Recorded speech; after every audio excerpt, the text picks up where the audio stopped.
Welcome to ArtsWestchester Visual Arts Workshops. Today we are going to talk about talking with the power of poetry. Hello, my name is Zork. Okay, in 10 minutes or less, we will learn why poetry is less lousy than you might think, and possibly a way to pen a poem or two too, using tiny tricks I'm using now. But first, who out there hates poetry? Raise your hands. I'm waiting.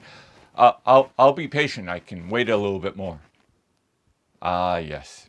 I knew you would come clean and admit your animosity towards penning a page of poetry. But first, let's talk about Pez and poetry via this piece of prose. This is a one-man poem that I use teaching a lot.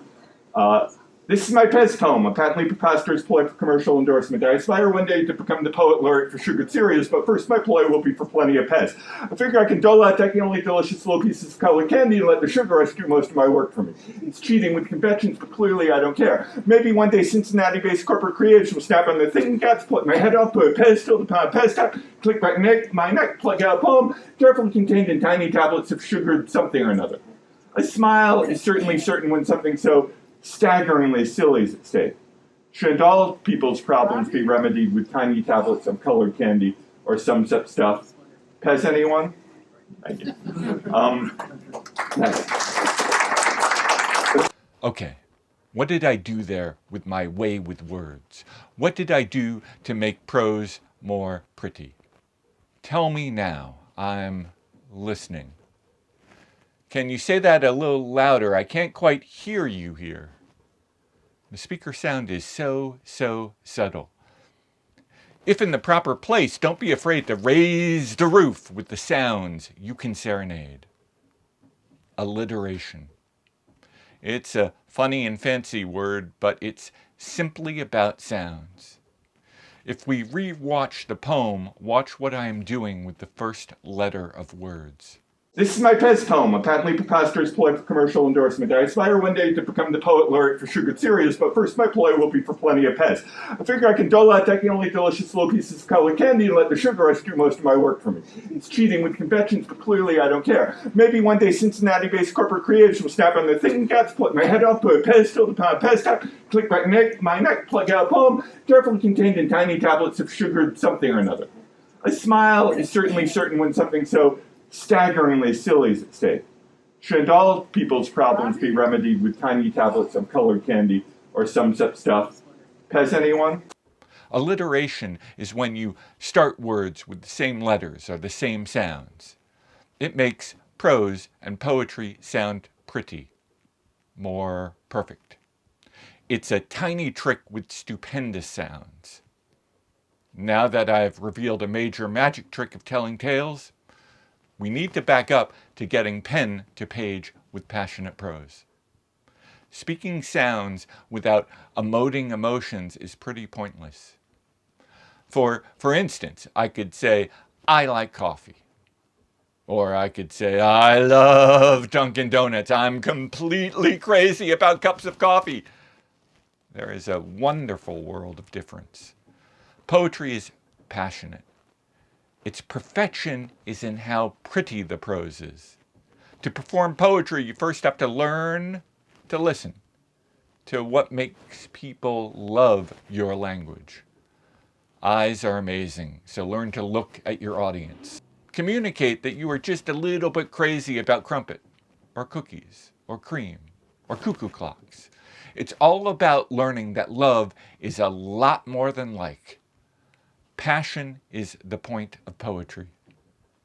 Passionate prose is crazy cool. It's a crazy cool way to communicate what you want in life and what you love. So right now, get a pen and a piece of paper. I'll wait.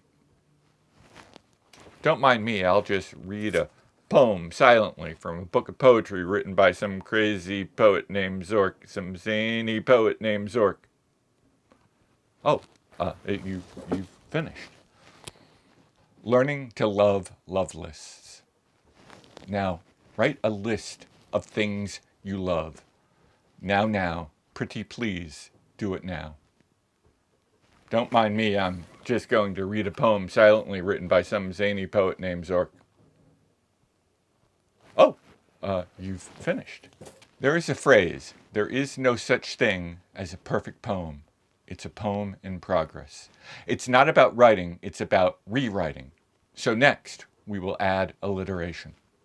You can add it in any way you like, but one way is to find the nouns and add adjectives. So here are some examples.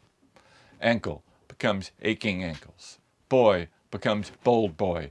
Coffee becomes cold coffee. Drink becomes diet drink. I'm crazy about my diet Coca-Cola. Egg becomes enjoyable edible eggs. It is so much more enjoyable to eat eggs that are edible. Friend becomes fine friend. Girl becomes great girl. Hat becomes horrendous hat. Ink becomes incredible ink. Joy becomes jumping for joy. Kangaroo becomes crazy kangaroo. That's an advanced audible alliteration. The trick is different first letters, but the same simple starting sounds. List becomes love lists. Mountain becomes magic mountain. It's a Disney ride I love a lot. Note becomes nice note. Oatmeal becomes oaky oatmeal. It doesn't mean much, but it sounds crazy cool. Pumpkin becomes perfect pumpkin. Quetzalcoatl becomes quick Quetzalcoatl. Don't ask me, it's a 1982 Michael Moriarty movie no one but me saw. Cues are crazy hard. Rooster becomes ridiculous rooster. Stone becomes solid stoop stone. Train becomes terrific traveling train. Umbrella becomes underlaying underwater umbrella. So you see, sometimes alliteration can be used for really ridiculous visual visions. Viking becomes voracious, vicious Viking. I hear Vikings were more naughty than nice. Wand becomes waving, wonderful wand. I used to be a master magician when I was your age. That's just a sentence of sidebar. Yolk becomes yellow yummy yolk. Zork becomes zany Zork. You see, I name dropped myself. And yes, I am a zealous, zany, and sometimes zoomy Zork. As a behind-the-scenes sidebar, I will note I had to sing the song to remember the alphabet to do that part. And it should be noted I skipped X because I'm not so smart. By adding alliteration, you are learning to love language. It makes what you are passionate about sound sensational. And that is crazy cool. It's best in life not to be boring. Now write a list of things you love. Now, pretty please, do it now. Don't mind me.